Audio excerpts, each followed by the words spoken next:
Good afternoon and welcome to Sports Talk in the Burgh. Today is March 25th. My name is Colby Sherwin, and today we have some very special guests. Up first is what some would call a watered-down Fabio, Zach Jones. Next up is a man who would do some unspeakable acts to see a Pitt football game, my little brother Garrett Sherwin. And finally, a man who spends his father's paychecks on cologne, Jordan Warak. Gentlemen, thank you for joining me. Thank you for having us, Colby.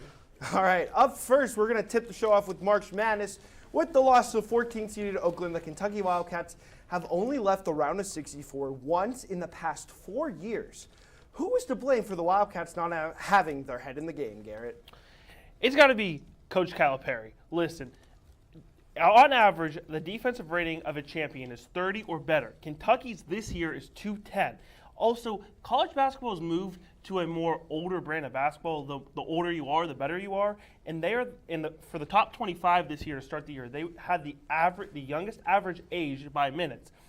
And listen, and the oldest two of the top 10 oldest teams are North Carolina and Tennessee. Both of those teams rely on defense. They are opposite of where college basketball is right now, and that's Cal's philosophy. Sure, I agree. I guess. But you look at their tournament game against Oakland, and there's only one man to blame, and that's the Horizon League's very own Jack Golke. He was making unbelievable shots. You couldn't have asked Kentucky to guard him any better, and he still went 10 for 20 with 2 for 3 free throws off the bench on the one free three he did get fouled. He played 36 minutes. It was clearly Oakland's strategy to just live and die by the Golke. They weren't expecting. They weren't. It's tough to say they weren't expecting the win because you always want to go in winning, but I really don't think they expected the win. They're like, holy, Jack keeps making his shots. Garrett, I have to agree with you. Kentucky has not been to the Final Four since 2015, almost a decade. This is twice in the last 3 years that they've lost in the first round. And the one constant through all these teams have been Coach John Calipari. So I think it's hard to say he has to go because his buyout is going to be massive. And then you also have to replace him with another coach whose contract is going to be massive. So... Yeah, they're not paying that $36 million buyout. That's nuts. Out of all their recent losses, which one would you pin as the worst one? Their tournament game in the SEC tournament was bad. They played. Defense is an issue. I mean, look, Rob Dillingham's going to go top 5, and he's a great player. He's a great shot creator, but he plays no defense. He was on Golke. Golke went off because he's against a guy who is not willing to play defense, and that's their problem. I just want to shout out Doug Eater and the St. Peter's Peacocks. I just feel like we didn't mention them. That's all I'm saying.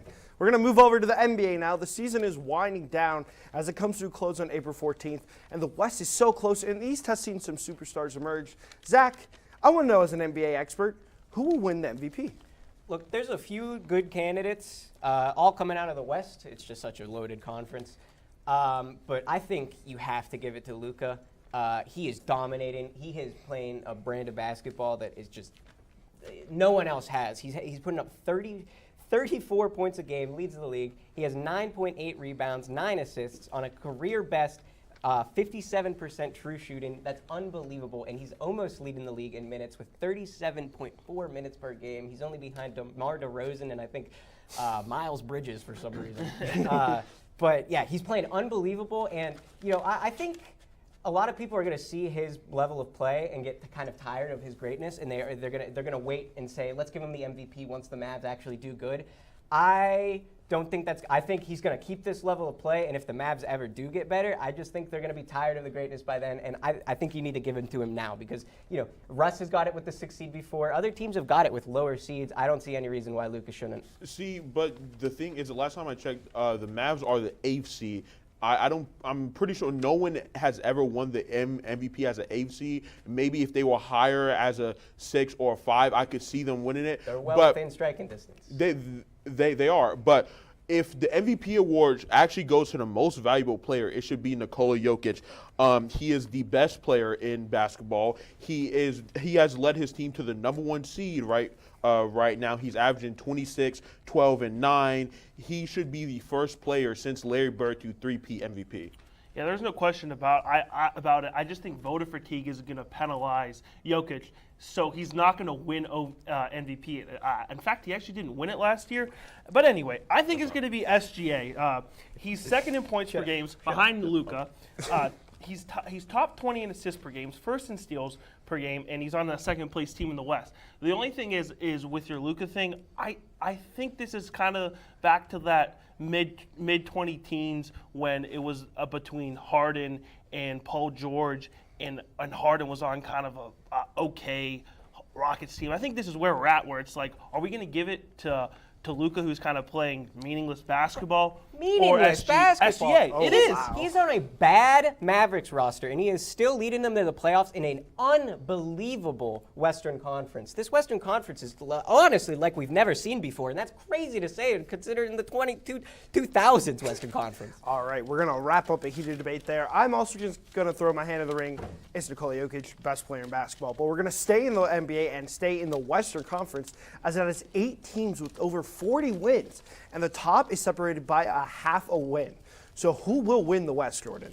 Well, for me, it has to be the Denver Nuggets, and I have a lot of reasoning behind this, mainly because it's been speculated that during the All-Star break, the NBA kind of changed the rules a little bit and made the game more defensive focused, and this has been shown in numbers that the fact that free throw attempts are down 5.2 attempts a game, and scoring is down 3.8 attempts, and there's more defensive playoff-esque basketball right now, favors the teams that are more built for the playoffs, like the Nuggets, and they already got the 1 seed last night, and I think that they will continue their dominance. They are 14-2 since the break, and I think that they will end up being the 1 seed at the end of the season.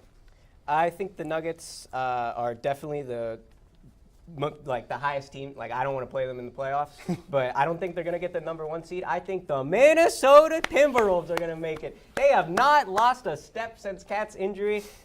6 of their 11 remaining games are against below 500 teams, with 2 key games against the Nuggets. Those games are going to decide not only probably the top of the conference, but also the tiebreaker with the Thunder because of the division head-to-head. And, yeah, I mean, as soon as Cat went out, Ant has ascended. He's making 28.6 points, 8 rebounds, and 5.7 assists in the 9 games since his injury. He's just making the right decisions. Against the Cavs last night, he had a beautiful skip pass to the corner to Jaden McDaniels. That is what you want to see. Yeah, I mean, so my thing is why I'm going with OKC is, first of all, their remaining schedule. 12 of their remaining games come against these 5 teams: the Spurs, Hornets, Sixers, Rockets, and Pelicans. Don't count out those Rockets. I just think those are winnable games. Then you have games at home against the Suns, Kings, and Mavs. At home, you should win those games, but they do have to play the Bucks, Celtics, and Knicks. I think if they can get, they got to win all 5 of those Rockets games, and they got to win 2 of 3 against the Suns, Kings, and Mavs. This gives me vibes of the young KD Thunder, and that's why I'm going with them. The Oklahoma is very young, very star-studded, very, very impressive. But back to your MVP pick earlier, SGA, he doesn't inspire me. You know what? I'm going to agree with you, Jordan. Nuggets all the way. Opening day for the MLB is this week. And with some heavy hitters for the opening series, I want to know who is the best matchup for opening day. Garrett, knock this one out of the park. I got the Orioles and the Angels. So the Angels, first let's start with them because they're a little bit of a less, inspiring popular Little team. bit of less. Listen. They lost Ohtani, and they're about to lose Trout and Rendon if they are not competitive at this year's All-Star break. And then you look at the Orioles. The Orioles are potentially a 100-win team. They are what the MLB wants. This team is finally spending money, finally here, finally ready to compete. And I'm excited to see just what that series holds. I think it's going to be a preview of what is to come for both those teams. Why would I tune into the Angels after they Mike just Trout. lost Ohtani? Mike Trout, best player in the world. Shohei. Best player in the world. Well, Best player in the world. this year because Ohtani is not pitching at all. True. All right, fine. But Give me your series. If Shohei Ohtani is playing in opening day, I feel like that is the game to watch. It's like KD going to the Warriors. Shohei joining the likes of Freddie Freeman and Mookie Bakes. It's just going to make the Dodgers an unbelievable team to watch. And I feel like it's obviously what most people are going to tune into during opening day. Yeah, I would have watched the Dodgers over your game. I'm just saying, but, Angels, Mike Trout, I check think us out. Braves Phillies is the correct answer here. Two World Series contenders. They were NL playoff teams last year. They played each other. In fact, the Atlanta's going to be looking to get revenge against Philadelphia. And yeah, it's about as good as a series you can ask for to start the season off. You got it's a star-studded affair. Two fantastic teams, just about as good as a matchup as you can ask for. Might be the best rivalry in baseball right now. So What can't he disagree. said. What he said. Speaking of a good rivalry, Yankees-Astros. None of you? Chapman's gone. Astros needing some help there. Sports betting has been legalized all over the country, and with some players in the leagues getting suspended for betting on their sports, Garrett, do you think it's healthy for sports in general to have sports betting? Absolutely not. Listen to the players who have just bet on games and got suspended. Isaiah Rodgers out all of last year.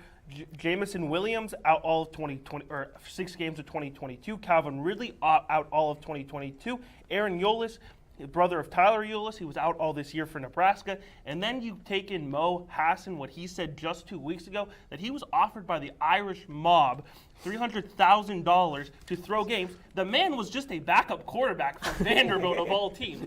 This is not healthy. This is not to a Don't forget in the crazy NHL, stage. Shane Pinto got suspended 41 games for betting not for the Ottawa Senators, but on the ice. A bet was made in his account in New York for the Senators. Yeah, and See, I feel like it's a thing where those players that bet on these games just have to be responsible enough to know that they can't do it. I feel like it is healthy for sports because I feel like it gets more people involved in sports and more interested, just like how fantasy sports does. I feel like you have a bunch of people who are gambling addicts that want a new thing to gamble on, so they're going to tune in and watch sports, and that would just make sports bigger as a whole. Personally, I would offer gambling addicts help, not more avenues to gamble. But yeah, I think sports gambling is absolutely horrible. It leads to a more dehumanizing view of the game. I wasn't even thinking of it from athletes like throwing and betting on themselves. But you know, it opens the avenue for refs and all that business. That's just nasty business, slippery slope argument, I know, but you know, there are examples of it happening already. And yeah, it just leads to a more dehumanizing view of the players. You can already see this with fantasy, with people berating Justin Jefferson for taking a few extra weeks off. It's disgusting, and it's only going to get worse whenever people say, "Oh, you couldn't hit over on 2.5 assists. You're a loser. Go, get real, bro." As the only one who's allowed to bet age-wise, it is a little fun sometimes, but I do agree with the points those guys have made. But we come back, you know it, you love it. These guys and myself, we're going to bring our own takes right here on Sports Talk in the Burgh. Today, we face an unprecedented crisis. Tens of millions of refugees have been forced from their homes. But you can make a difference. Turn disruption and despair to hope and opportunity. Even small amounts make a big difference. Provide shelter, support, or jobs in your community. The more we understand, the greater sense of belonging we create. Act now. Visit supportcrisisrelief.org. Where are they? Shouldn't they be here by now?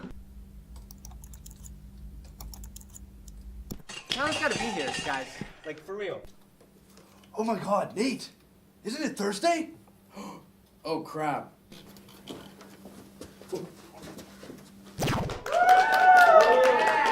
Finally! Finally here. Let's go!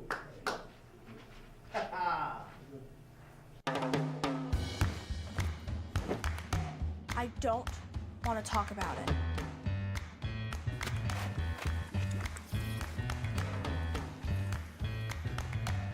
I don't want to talk about it.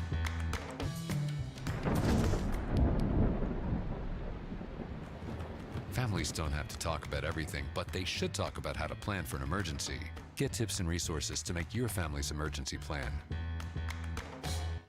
Welcome back to Sports Talk in the Burgh. We're going to jump right in to bring your own take. And Jordan, you got something about Justin Herbert I want to hear. Yeah, so the Chargers are hindering and wasting the talents of Justin Herbert.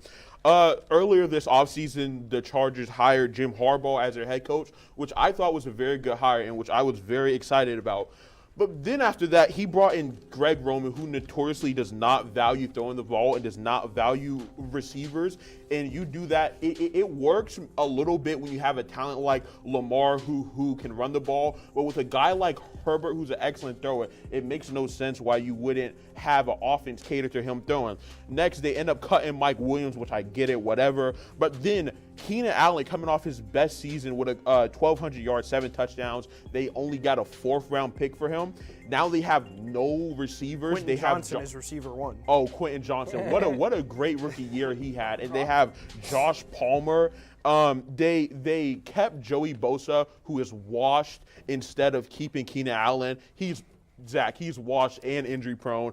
And now they have the 5th overall pick in the draft. They have our opportunity to take Malik Neighbors, but they're probably going to end up trading out of the pick, drafting a tackle or drafting a Brock Bowers. So I think that they are really wasting Justin Herbert, and I feel like the hire of Jim Harbaugh will prove to be one of the fails and one of the things that will lead Justin Herbert to no longer be a Charger. Yeah, Jordan, just wanted to build on something you talked about, hiring Greg Roman and Harbaugh as head coach and OC. Harbaugh, this year at Michigan, they threw the ball in a game against Ohio State only 1 time in the second half. He wants to run the ball, and I don't think it's a great fit. And then also, in the 3 drafts after the Justin Herbert draft, where the Chargers drafted Justin Herbert, they've only drafted 3 starters. And if you look at their free agency, it's uninspiring. They've only this year did they sign a offensive player through free agency. They've done nothing for Justin Herbert. I think you guys missed the mark on this one. I think I'm really excited for Greg Roman's running offense to open up the passing offense for Justin Herbert. I think. Who is he going to throw it to? They have the 5th pick. They're going to take a receiver. They're in a prime take position. receiver. Yes, they're either going to trade that pick for a team to move up and get a another QB. receiver. It was a loaded receiver class. They have a prime pick for it. Even if they do trade down, they're going to get a bunch of capital and take a good receiver as well. I'm going to have to agree with Zach, man. I'm excited to see this. But Zach, you're the NBA expert. I want to hear what you got to say about the play-in game. Well, Colby, the NBA playoffs are right around the corner, and with them rears the ugly head of the in-season tournament. It was introduced during the 2020 season for good reason. It enabled teams to have a shot at getting into the playoffs, even though they weren't. The whole pandemic cutting the season short, they needed to introduce it. But it's overstayed its welcome. In a league that already over half the teams make the playoffs, now 2/3 of the team, and even 2/3 make it. That's ridiculous. You already don't see enough upsets in 7-series games with basketball. So, 7-game series. Sorry. It's overstayed its welcome. It needs to get out of here. It's a blight. It's led to some fun moments like the Pat Bev, but it's overstayed its welcome. Yeah, Zach, I wanted to just kind of build on your 2/3 of the league makes the playoffs. It's crazy. Yeah, in 2021, both San Antonio and Charlotte made the play-in, and they both went 33 and 39. The next year, both teams made it again. San Antonio went 39 and 48, which was a little bit better. But then Charlotte went 43 and 39. That's okay. I can understand a team with 43 wins making it. But both those teams are trying to rebuild, and I think it's actually hindering teams trying to rebuild because if they have just a little bit of slight success, they got to make the playoffs. I mean, the Rockets might make the playoffs this year. And I mean, I really think that's why they spent this year on Brooks and Brooks, and I didn't really like those moves. You see, I don't like tanking, so I like it in that sense. But whenever you have teams like you said under 500 making it, like this season, the Hawks and Bulls are going to make it, and they're pretty much clinched to make it, and they're both going to finish under 500.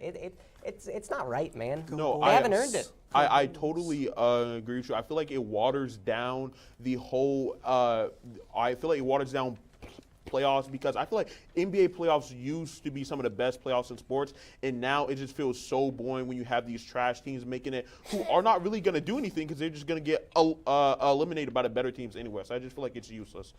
I just got to say, an iconic moment of DeMar DeRozan's daughter screaming last year. I don't want to lose it. I'm just saying.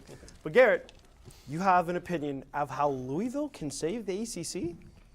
Listen, if you asked anyone here besides me what the best conference in basketball was, they would say the Big 12. The problem is it's the ACC. Just in 2019, the ACC had 3 #1 seeds in the NCAA tournament. But it has all changed with the transfer portal. You have teams now like Louisville, who I'm going to now talk about, who can't even get out of their own way. Listen, in the past 2 years, Louisville had only 12 wins. And from 2012 to 2016, this was one of the best programs in all of college basketball. In that span, they went Final Four, national champion, Sweet 16, Well, they are Elite national 8, champions and top anymore. 4 finish in the ACC. And number 16 team in the country, they didn't go to the tournament because of some things we don't have to talk about. Well, listen, if this team can get back to relevance, to get back to where they were, the ACC will be dominant again. Listen, the ACC has some Georgia Tech. They hired a Stoudemire from the Celtics. He's a very good coach. He's going to get them rolling. You have Notre Dame, who's about to be rolling.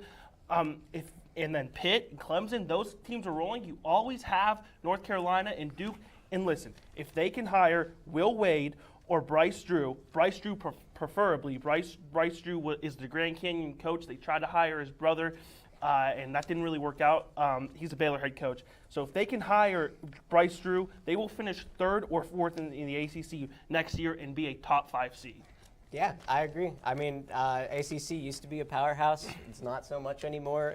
Louisville, it would be great for Louisville to help restore some of that and bring competition back into there. Yeah, I feel like just any good competition for the conference will be great, and hopefully a good signing at head coach can bring back competitiveness for the ACC. I mean, personally, as a Pitt fan, I kind of like beating up on poverty Louisville, so I would prefer that they stay that way. Anyway, I'm going to talk now, and I want to talk about Kenny Pickett. I know we talk about it all the time here, but I don't think this opinion has been brought up. The Steelers and Kenny Pickett failed each other.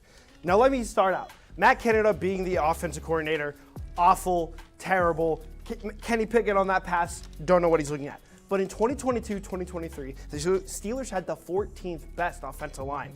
How can a rookie actually fully develop when he's got pressure in his face? If you look at this year, they were 12th in 23 in offensive line. Again, it's still not where it needs to be for a young developing quarterback.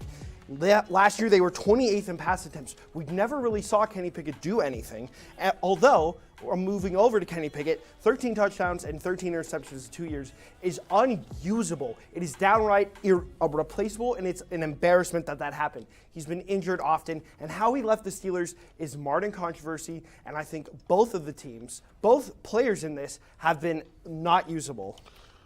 Well, you said that you said that the Steelers' offensive line was both 14 and 12. Those are both top half of the league in offensive line. It's not good enough for a rookie quarterback. And they both try. They tried to put with pieces Dan around Moore. Kenny.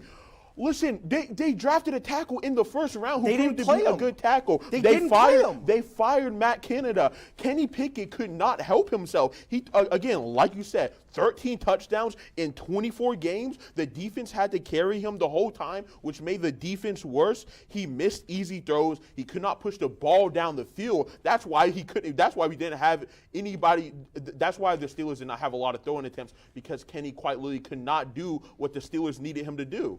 I talked about this last week, and I'm going to talk about it again this week.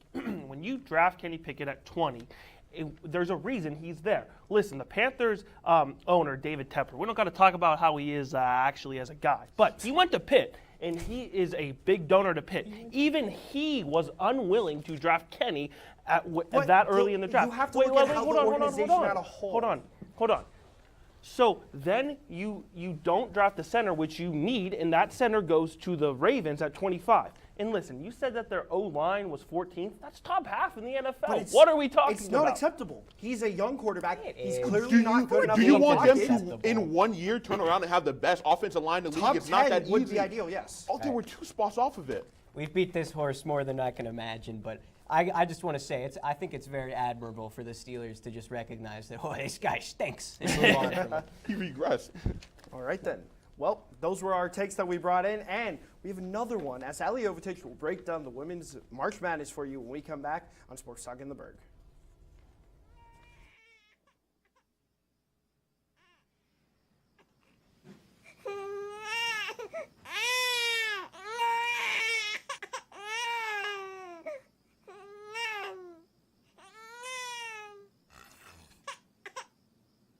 If you love them enough to suck the snot out of their nose at 4 a.m., then surely you'll check nhtsa.gov/the right seat to make sure they're in the right car seat. Today, we face an unprecedented crisis. Tens of millions of refugees have been forced from their homes. But you can make a difference. Turn disruption and despair to hope and opportunity. Even small amounts make a big difference.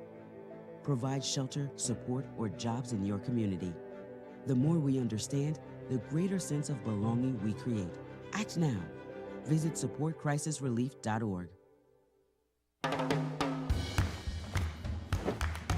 I don't want to talk about it.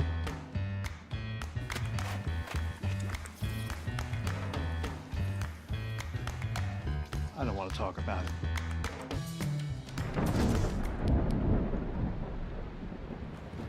Families don't have to talk about everything, but they should talk about how to plan for an emergency. Get tips and resources to make your family's emergency plan. Welcome back to Sports Talk in the Burgh. And while we did talk about men's March Madness, the women are just starting as well, and they've been just as competitive. And Ali Overtage is going to break it down for you now. As we are currently in the midst of March Madness and Women's History Month, I wanted to dive into the excitement and significance of the Women's March Madness tournament. Beyond the thrilling games and buzzer-beating moments, this tournament holds profound importance in women's sports. March Madness just isn't about basketball. It's a platform for showcasing the incredible athleticism, determination, and skill of female athletes. But why is it so important to tune in and support these games? That is because women's sports receive significantly less media coverage than men's sports, with only 15% of sports media coverage dedicated to women's sports. As Women's History Month is just about to wrap up, it is crucial to think about how the statistic can negatively impact a young girl, especially as statistics show that exposure to female athletes in media positively impacts their self-esteem and aspirations. These statistics paint a clear picture of why the March Madness tournament matters. By watching and supporting these games, we not only celebrate the incredible talent of female athletes, but also challenge societal norms and promote gender equality in sports. For the athletes, the tournament is more than a competition. It is an opportunity for them to showcase their skills and inspire the next generation of female athletes. By tuning into the tournament, you're not only witnessing history in the making, but also contributing to a larger movement towards gender equality in sports. These athletes are breaking barriers, shattering stereotypes, and paving the way for future generations of female athletes. In the instance of this year's March Madness tournament, the women's Final Four has sold 6 times as many tickets as the men's. The average cost of a women's Final Four ticket is $472, while the average cost for a men's Final Four ticket is $260. This goes to show how much the women's game has grown in the last few years and is continuing to grow. Beginning in 2022, the NCAA changed the branding from Women's March Madness to just March Madness after the clear gender disparities brought to light in the 2021 tournament. As a result of this media coverage, people have started to notice just how much potential the game and its players hold. The 2023-2024 season has been especially important as the women's game has continued to break records. Throughout the season, we have continued to see stellar performances from many of the biggest names in the game, whether that's Paige Buckers, Hannah Hidalgo, Angel Reese, Juju Watkins, or Caitlin Clark. This season has been a phenomenal year for women's sports, but it shouldn't stop there. March Madness has continued to bring in millions of new women's basketball fans, so I'm excited to see how the sport and the culture changes and evolves in the next few years. Thank you for that, Ali. Now, you guys, what are your thoughts? I just wanted to talk about how, and Ali mentioned at the end, the star power in this tournament. Audie Crooks dropped 40 in Iowa State's first round matchup in a 13-point second half comeback over Maryland. Savannah Wheeler dropped 20 second half points in an 18-point comeback over Louisville, and then Reagan Richardson dropped 28 against Ohio State in the second round matchup yesterday. Well, definitely very interesting topic. Thank you so much for watching us